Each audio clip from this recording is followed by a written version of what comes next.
Chapter 15 of the Art of Money Getting. Recording by Jill Preston. The Art of Money Getting by P.T. Barnum. Chapter 15. Advertise Your Business. We all depend more or less upon the public for our support.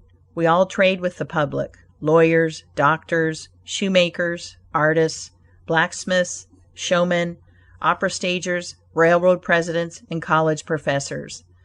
Those who deal with the public must be careful that their goods are valuable, that they are genuine, and will give satisfaction. When you get an article which you know is going to please your customers, and that when they have tried it they will feel they have got their money's worth, then let the fact be known that you have got it. Be careful to advertise it in some shape or other, because it is evident that if a man has ever so good an article for sale, and nobody knows it, it will bring him no return. In a country like this, where nearly everybody reads, and where newspapers are issued and circulated in editions of 5,000 to 200,000, it would be very unwise if this channel was not taken advantage of to reach the public in advertising. A newspaper goes into the family and is read by wife and children, as well as the head of the home. Hence hundreds and thousands of people may read your advertisement while you are attending to your routine business. Many perhaps read it while you are asleep. The whole philosophy of life is, first sow, then reap. That is the way the farmer does. He plants his potatoes and corn, and sows his grain, and then goes about something else, and the time comes when he reaps. But he never reaps first and sows afterwards. This principle applies to all kinds of business, and to nothing more eminently than to advertising.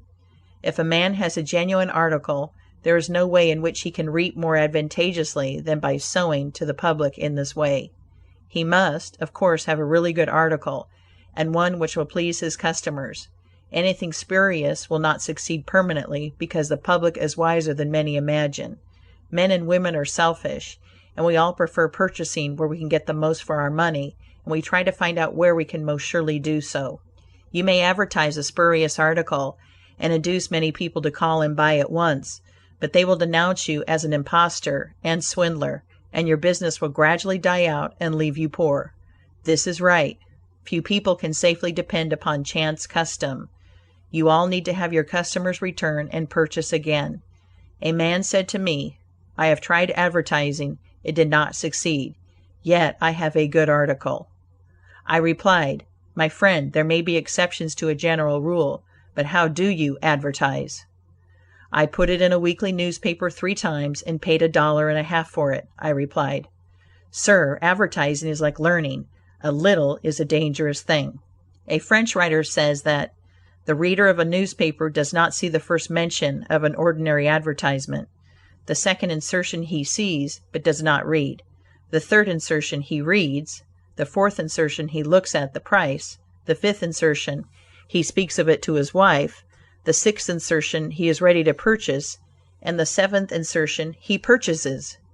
Your object in advertising is to make the public understand what you have got to sell, and if you have not the pluck to keep advertising until you have imparted that information, all the money you have spent is lost.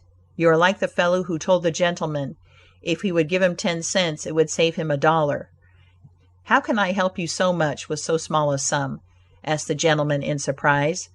"I started out this morning," hiccuped the fellow, "with the full determination to get drunk, and I have spent my only $1 to accomplish the object, and it has not quite done it. 10 cents worth more of whiskey would just do it, and in this manner I should save the $1 already expended."